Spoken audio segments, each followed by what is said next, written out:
Hello everyone. Today we are going to study about autotrophic nutrition. The word autotrophs has come from two words.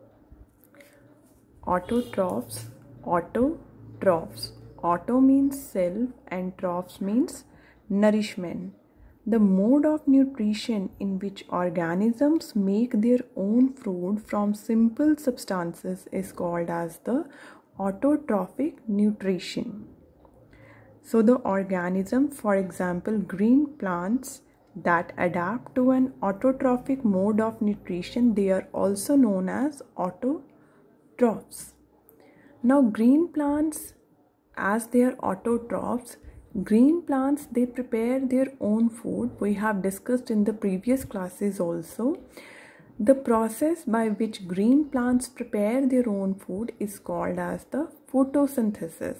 We can say food making process in green plants is called as the photosynthesis.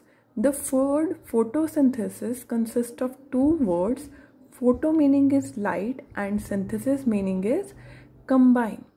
Now the green plants, they prepare food in the presence of few things. That is, they need raw material to prepare their own food.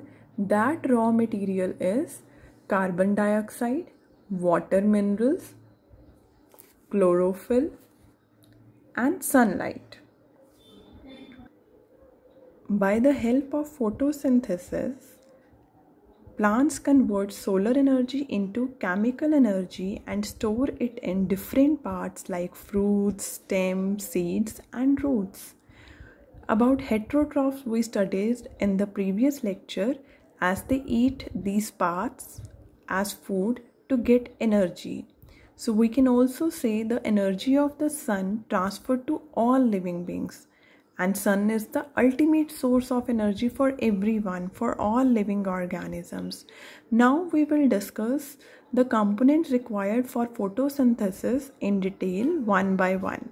The first component is water and minerals. The water and minerals, they are dissolved in the soil and they are absorbed by the plant roots and transported to the leaves through pipeline structure. These pipeline structure, they are shown by arrows and these are called as the xylem. It's a tissue that is present in the plant. It is present in the stem. Second component is carbon dioxide. Carbon dioxide from the air is taken through tiny pores that are present on the lower surface of the leaves, and these pores are known as stomata. These stomata are surrounded by a pair of the guard cells which control the opening and closing of stomata. You can see in the picture also here. The stomata are surrounded by a pair of the guard cells which control opening and closing of stomata. Here in A picture it's shown stoma open and in the B picture it's shown stoma closed. So stomata also control evaporation of water from the leaves. And these guard cells, they close the stomata during high temperature. When the temperature is very high, they help to minimize evaporation from the leaves. We have discussed two components, and third component is chlorophyll that is present in the leaves. Photosynthesis occurs in leaves of the plants as we have discussed. The green color pigment chlorophyll, it is found in an organelle. That organelle is named as chloroplast. This is present in all green parts of the plant.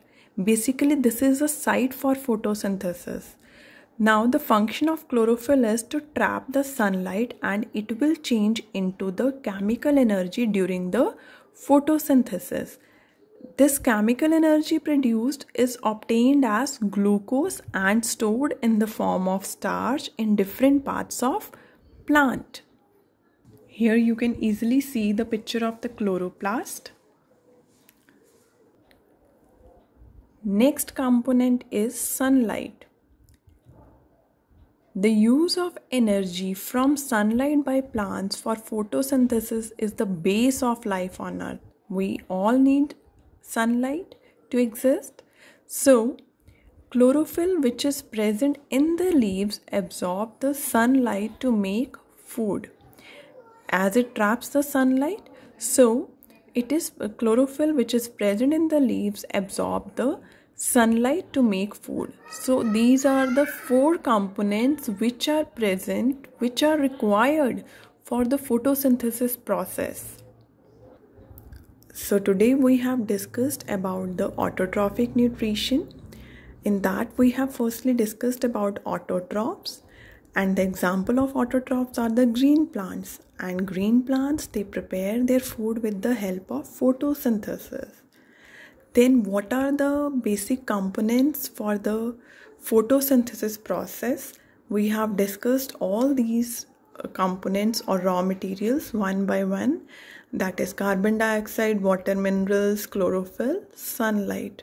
So these are the things we discussed. Hope the topic is clear to you.